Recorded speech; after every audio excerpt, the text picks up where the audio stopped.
Au sommaire de cette édition politique, avec le parti Bloc républicain qui récupère une partie des militants de l'Union démocratique pour un Bénin nouveau UDBN et malgré bien sûr le divorce annoncé entre ces deux formations politiques. Et ce sont des militants du département de la Tonga. Ils ont rendu public leur déclaration d'adhésion au parti du Cheval Blanc Cabré hier samedi à Djougou. Alassane Harouna et Abdou Sabid Rissou nous donneront les détails dans ce journal.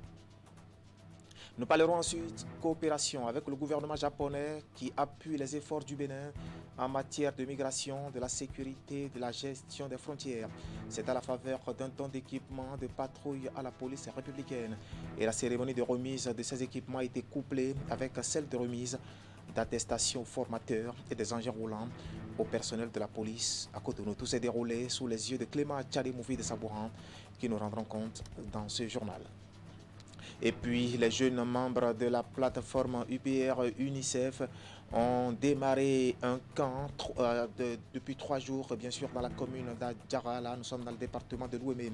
Au cours de ce camp, ils auront, entre autres missions, de sensibiliser la population sur la nécessité de se faire vacciner contre la Covid-19.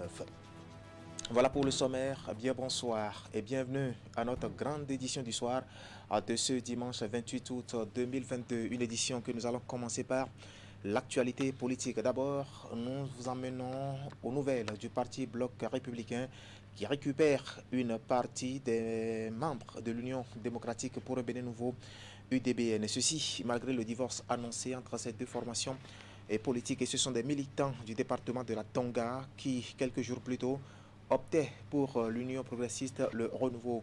Leur déclaration d'adhésion au parti du Cheval Blanc Cabré a été rendue publique hier samedi à Djougou. Les détails, c'est avec Alassane Harouna et Abdou Sabid Rissou.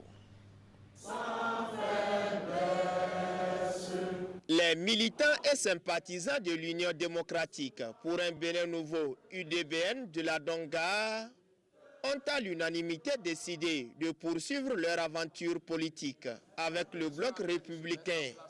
C'est la principale information à retenir de cette déclaration politique.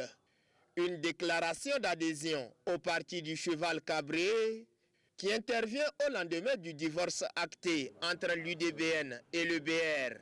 Nous, militantes et militants de l'UDBN, après analyse de l'actualité politique et consultation des différents acteurs à la base, décidons de porter notre soutien indéfectible au parti Bloc républicain.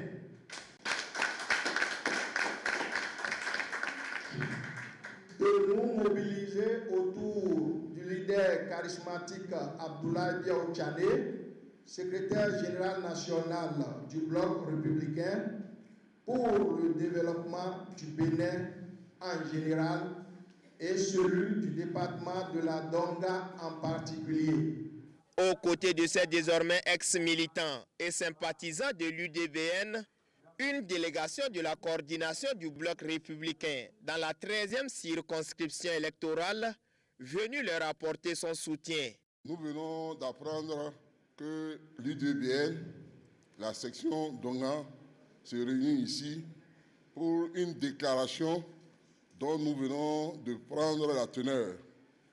Malgré notre charge, nos préoccupations, il était normal qu'on soit ici en personne pour vous témoigner, vous manifester notre reconnaissance et vous dire que au niveau de la 13e circonscription électorale Djougou, nous sommes disponibles à collaborer, à travailler avec vous. Vous nous avez prouvé que le BR est le parti le plus grand du Bénin. Vous nous avez prouvé que vous faites du sérieux et que vous marchez avec les hommes sérieux. Vous nous avez prouvé que vous ne faites pas un pas en avant, 2 pas en arrière. Par cette déclaration d'adhésion, le parti du secrétaire général national, Abdoulaye Biao Tchané, s'enrichit ainsi de nouveaux partisans.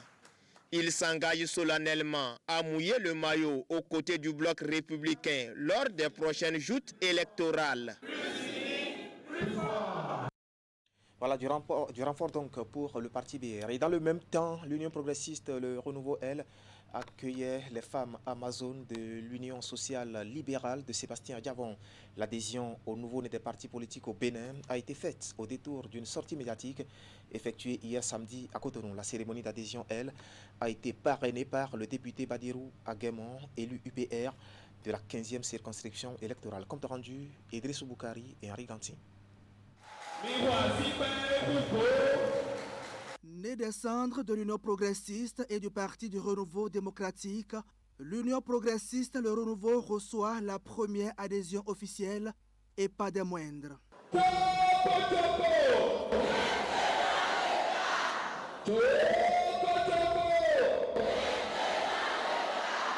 Les femmes Amazon de l'USL de Sébastien Adjavon signent leur entrée dans la formation politique portée sur les fonds baptismaux le dimanche 21 août 2022 à Porto Novo. Ce samedi, les femmes, sous le leadership de leur présidente et de leur marraine, ont décidé de militer désormais aux côtés du plus grand parti politique au Bénin. Qui a eu USL au Bénin ici? C'est l'Amazon qui a eu USL. C'est moi qu'on connaît dans tout le Bénin, monde entier. Et le président Talon sait ce que je suis.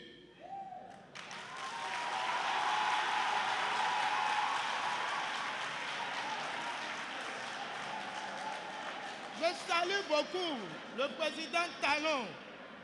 J'ai décidé de soutenir ces femmes Amazon parce que le président de la République travaille beaucoup. Il a beaucoup fait pour nous. Il a besoin de soutien. Il a besoin qu'on l'entoure, qu'on l'aide dans ce qu'il est en train de faire, qu'on l'accompagne. Et comme ces femmes ont décidé de s'adhérer au parti, l'UP, le Renouveau, elles ont besoin aussi qu'on les aide, qu'on les soutienne.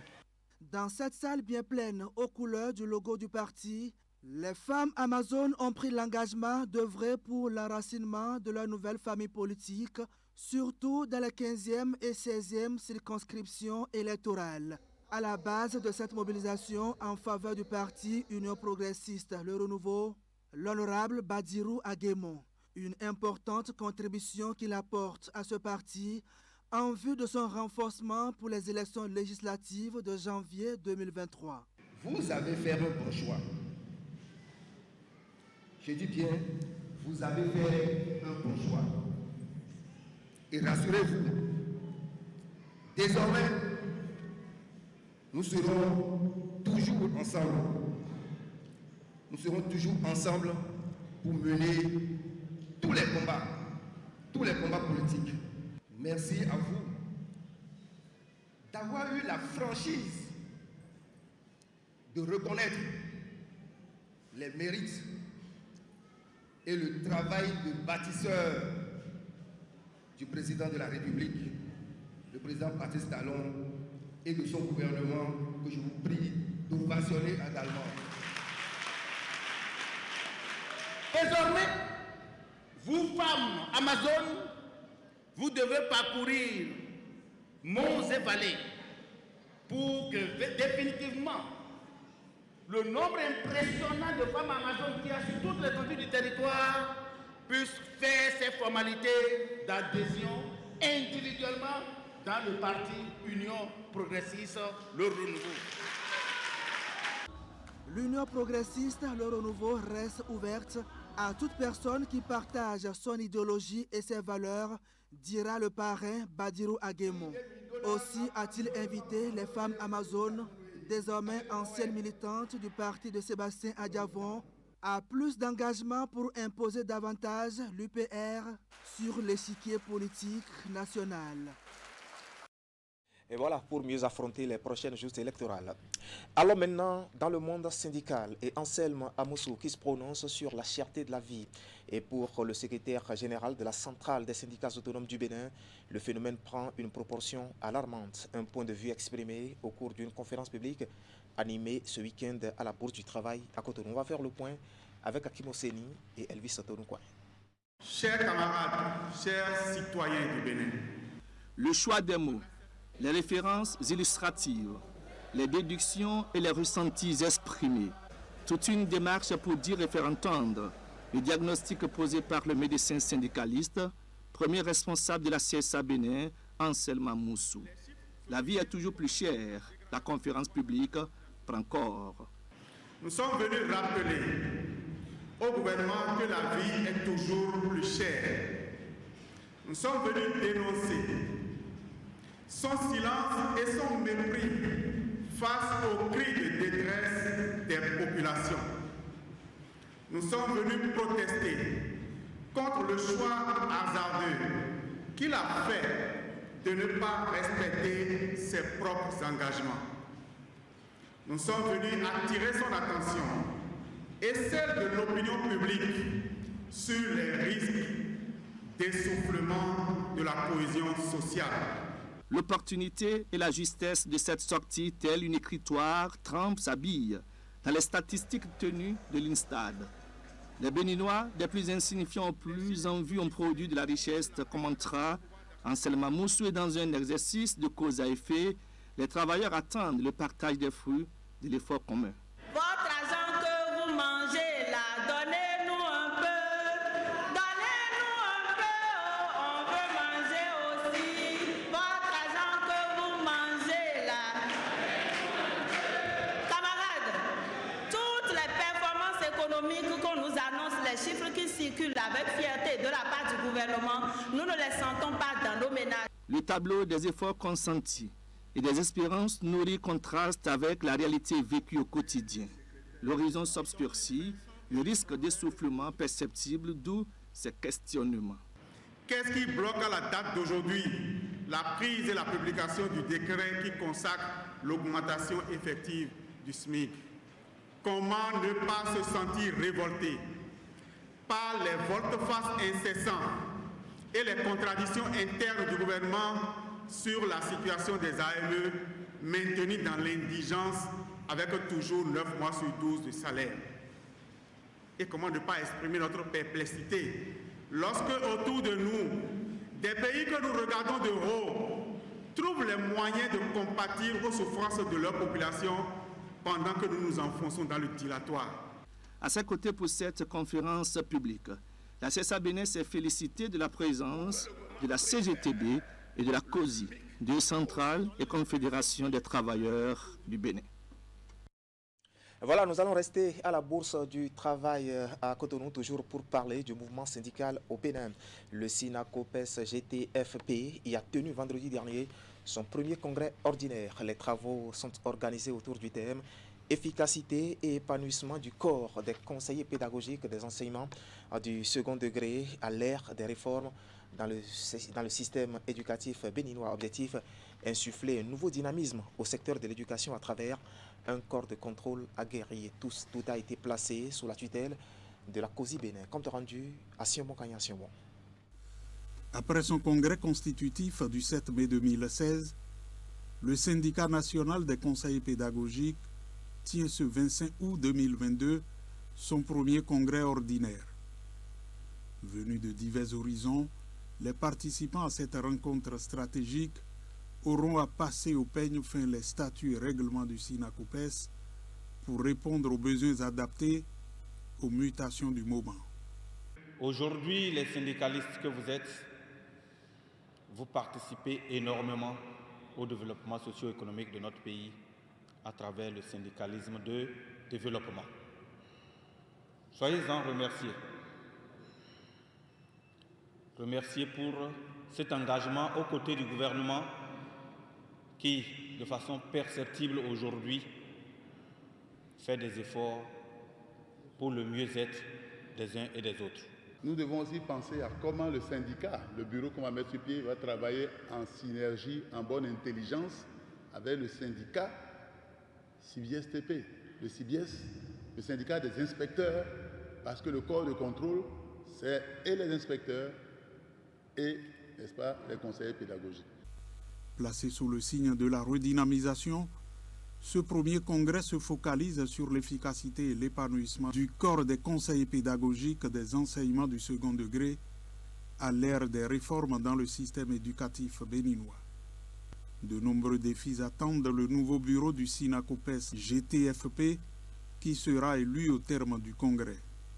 Le défi à relever n'est pas mince Je compte sur la détermination et la collaboration de tous pour nous adapter aux exigences syndicales de l'heure et trouver les voies et moyens pour maximiser nos succès. Au nom de ces défis, il faut qu'on forme à tout prix. Et ça devait être la volonté de tous les CP, le combat de tous les CP, qu'on forme à tout prix.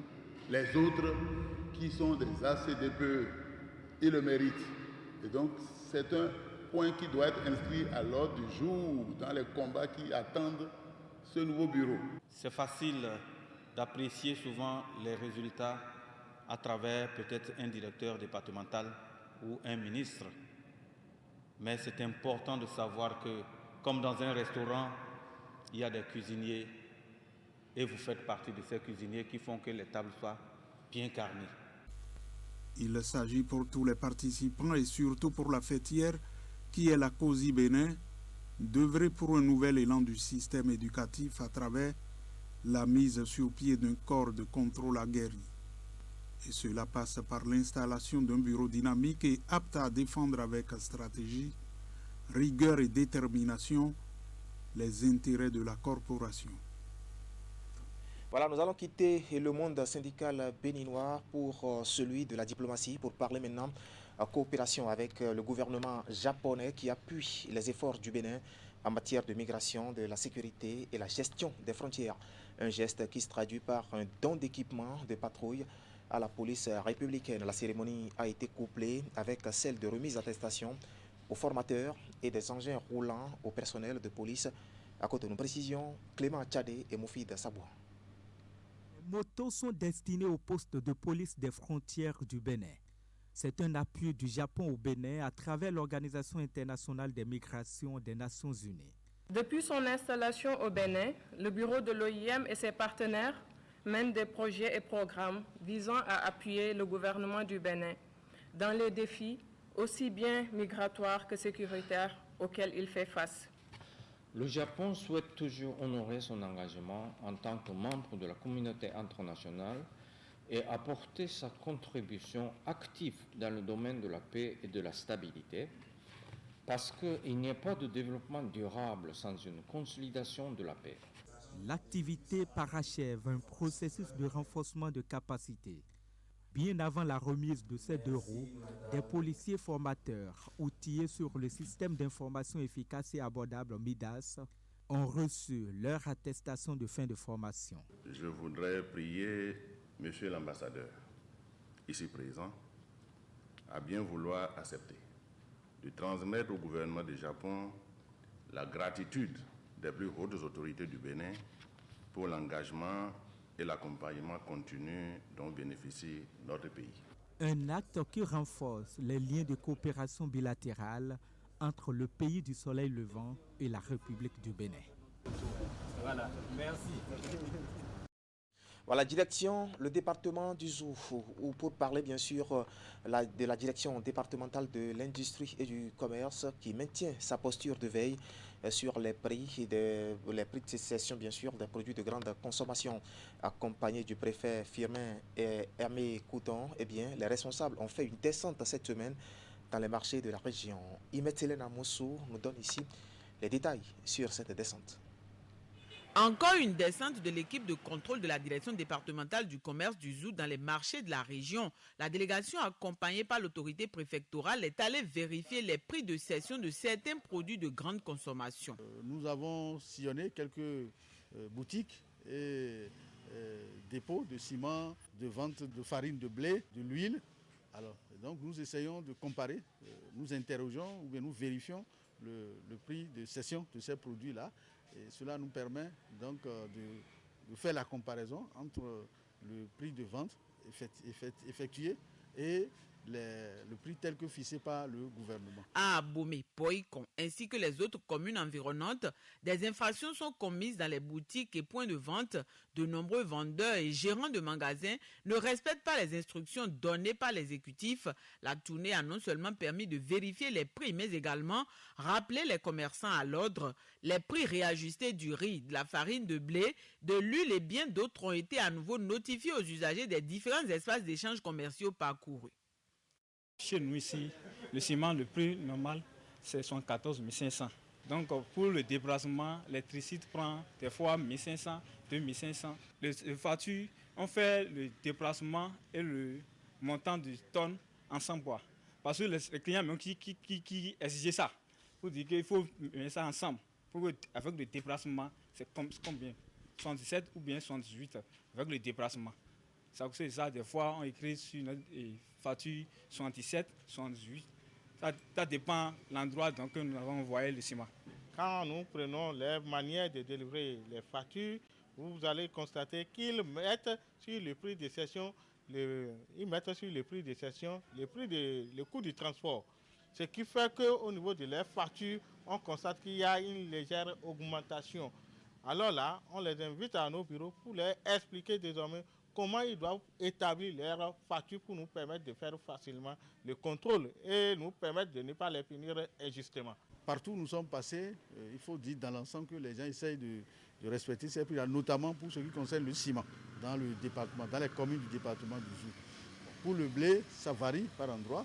Il y a quelques dysfonctionnements. Nous avons convoqué ceux chez qui nous avons noté ces dysfonctionnements-là et nous allons leur expliquer ce qui est la conduite à tenir. Énième d'une série prévue avant la véritable phase de répression, la tournée a servi une fois encore de cadre de sensibilisation des vendeurs et gérants de magasins et de boutiques.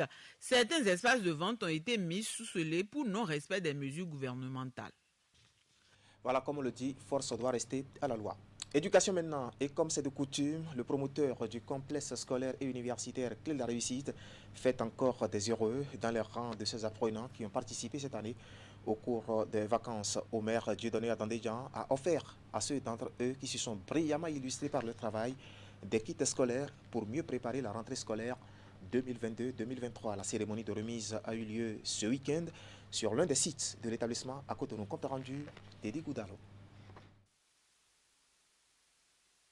Ce geste est cyclique chaque année ici au complexe scolaire et universitaire Clé de la Réussite. À la fin des cours de vacances, le promoteur de cet établissement honore les apprenants qui occupent les 3 premières places à chaque niveau d'études. Des élèves brillants à qui des kits scolaires sont offerts. Pour encourager et récompenser nos meilleurs élèves ayant suivi les cours de renforcement et les cours de vacances avec sérieux et assiduité, ces kits scolaires pour mieux préparer une rentrée qui s'annonce à grands pas. Omer Adandéjan entend ainsi amoindrir aux parents les dépenses en début d'année académique. La cérémonie de remise de ces kits s'est déroulée dans une ambiance bon enfant.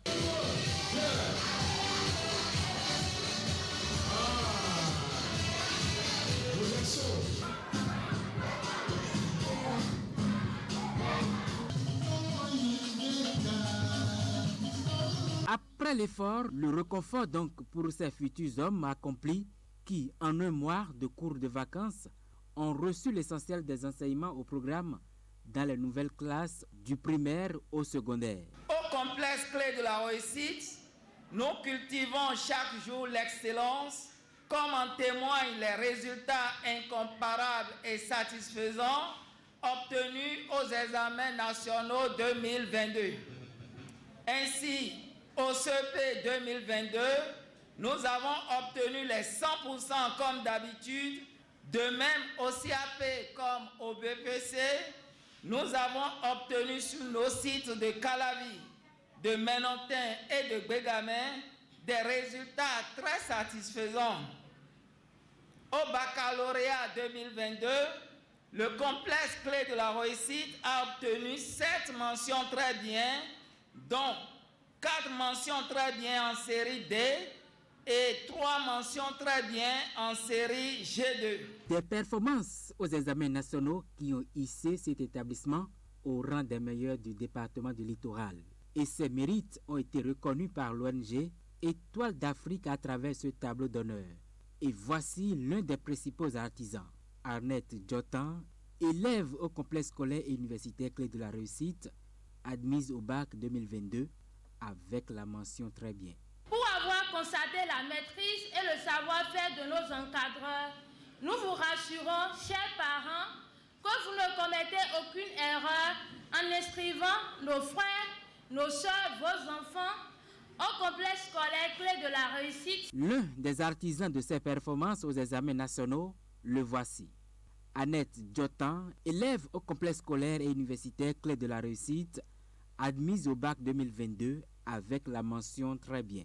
Elle a ensuite partagé avec l'assistance les secrets de sa réussite.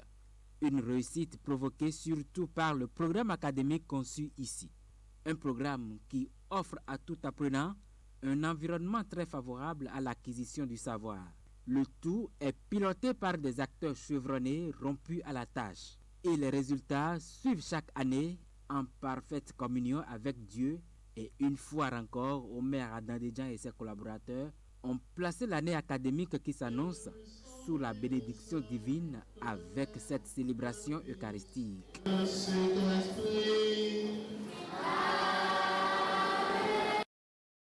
Du mouvement associatif présent avec les jeunes membres de la plateforme YouReport de l'UNICEF justement, qui ont démarré un camp de 3 jours dans la commune d'Adjara. Là, nous sommes dans le département de Louémé. Au cours de ce camp, ces jeunes qui sont venus de plusieurs départements du pays auront entre autres comme mission de sensibiliser les populations sur la nécessité de se faire vacciner contre la Covid-19. Retour ici sur la cérémonie de lancement officiel de ce camp avec Emma Houdon.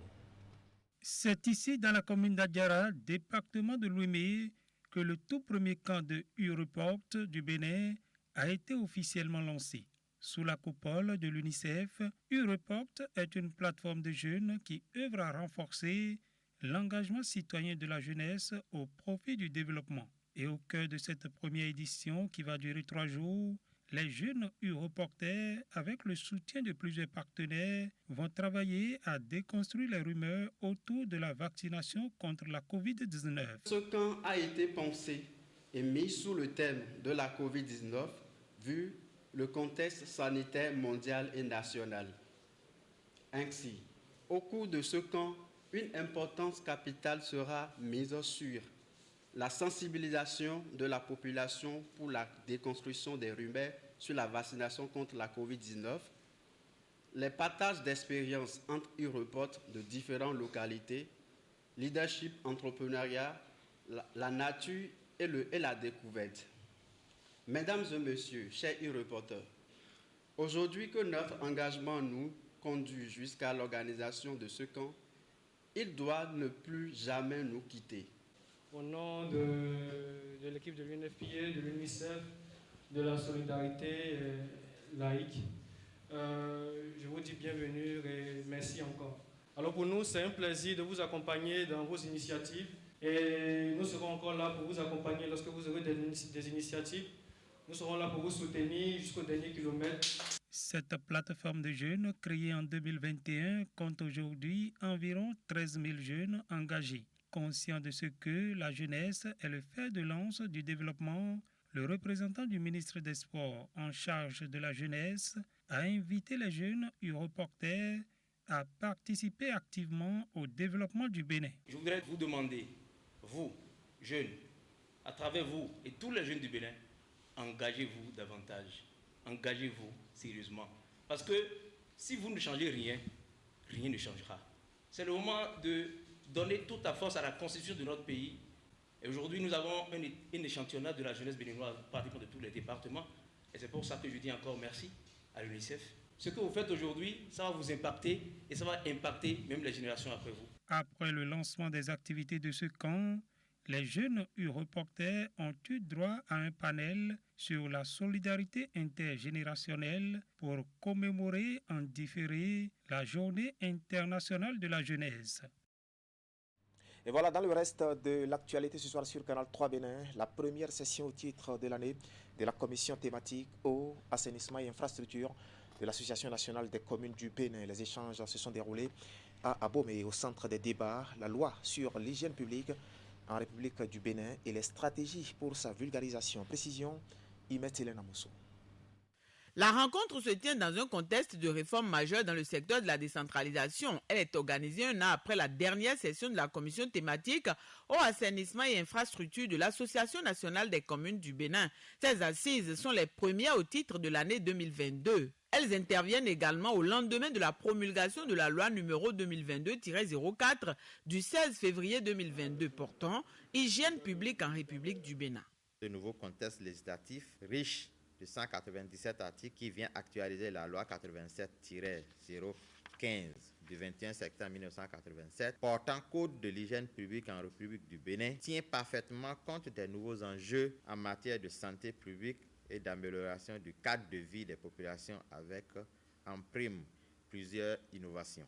C'est donc tout naturellement un plaisir immense pour moi et mon conseil d'accueillir dans ma commune la présente session qui abordera à coup sûr les défis liés à la gestion des secteurs eau, assainissement et infrastructure pour une bonne hygiène des populations à l'ère de la réforme structurelle de la décentralisation dans notre pays. Signe de l'engagement des participants à accomplir avec dévouement la mission à eux dévolue, cette session leur a permis de prendre davantage connaissance du contenu de la loi, notamment les innovations. Ce rassemblement des membres de la commission a aussi été l'occasion de faire un exercice d'approbation des prérogatives attribuées aux collectivités territoriales afin d'élaborer un mécanisme efficient pour une large vulgarisation de la loi. C'est le lieu de remercier chaleureusement le gouvernement dont l'appui financier nous a permis d'organiser la présente session. Je salue aussi le rôle très important joué par le réseau des parlementaires pour la décentralisation et le développement local. Le réseau des parlementaires engagés sur la question de l'eau, de l'hygiène et de l'assainissement, sans oublier le cadre des acteurs non étatiques pour l'eau et l'assainissement ainsi que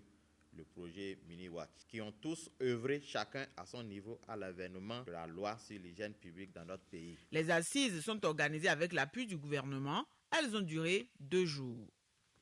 Religion pour mettre un terme à cette session d'information. Le Saint-Siège de l'Église du christianisme céleste du Bénin travaille à mettre fin aux paroisses construites sur des domaines privés conformément aux directives du ministère de l'Intérieur. Ce processus a été enclenché, mais sur le terrain, des résistances s'observent et c'est pour sonner justement la fin de la récréation que le Saint-Siège de l'Église présidé par le chef mondial Benet Adeogun a tenu un point de presse cette semaine. Suivez ici la déclaration lue à cette occasion. Il est revenu au Saint-Siège de l'Église du christianisme céleste que des éléments audio circulent sur les réseaux sociaux invitant les responsables de paroisse et les devanciers à ne pas obtempérer aux instructions relatives aux mutations de titres de propriété des domaines abritant les paroisses au nom de l'Église du christianisme céleste, afin d'éviter que les paroisses soient construites sur des propriétés privées. À ce sujet, il est utile de rappeler qu'au cours d'une session du comité directeur supérieur tenue à Porte-Novo le 15 février 1975, le révérend prophète pasteur fondateur Samuel Bileo Joseph Oshofa a déclaré ce qui suit. Je cite: « Quant aux paroisses sises dans des concessions privées, la loi sera désormais intransigeante, assortie de sanctions rigoureuses. Par ailleurs, l'arrêté numéro 067/MISP/DGM/DAI du 13 mai 1983 portant reprise des activités de l'Église du christianisme céleste dispose en son article 4, nous citons, « La propriété privée individuelle des paroisses est interdite. Les paroisses sont donc désormais propriété exclusive de l'Église et ne doivent plus être préimplantées dans les domiciles des fidèles. De plus, le 29 septembre 2021, une délégation du ministère de l'Intérieur et de la Sécurité publique, conduite par le directeur départemental des affaires intérieures et de la sécurité publique, nous a rendu visite à la paroisse mère pour nous informer que les nouveaux directeurs ont été nommés pour, entre autres, vérifier que l'existence et le fonctionnement des lieux de culte est conforme aux tests de la République et que, le cas contraire, les 10 lieux de culte seront fermés par l'État. C'est donc convaincu de la pertinence des éléments d'appréciation si haut que le Saint-Siège a entrepris le processus de normalisation de toutes les paroisses qui existent au Bénin en leur demandant de procéder à la mutation des titres de propriété des domaines qui habitent les paroisses, et ceci au nom de l'Église. Cependant, au lieu de s'engager dans le dit processus, nous observons de la part de certains devanciers une campagne de médisance et d'incitation à la désobéissance. Il est utile de rappeler que le Saint-Siège n'a jamais évoqué le nom du chef de l'État pour demander aux chargés de paroisse de muter les titres de propriété au nom de l'Église et que cette allégation est dénuée de tout fondement. Nous lançons donc un vibrant appel aux devanciers responsables de paroisse à l'effet de se conformer aux lois et règlements du Bénin afin de ne pas tomber sous le coup des infractions prévues et punies par la loi, au mieux pour ne pas voir leur paroisse fermée par les autorités compétentes. Et voilà, ainsi va l'actualité ce soir sur Canal 3 Bénin. Derrière moi, toute une équipe composée de journalistes et de techniciens vous remercie de nous avoir suivis. Ne zappez surtout pas, juste après le générique de fin de journal, je vous retrouve pour la revue de presse hebdomadaire. À très vite donc.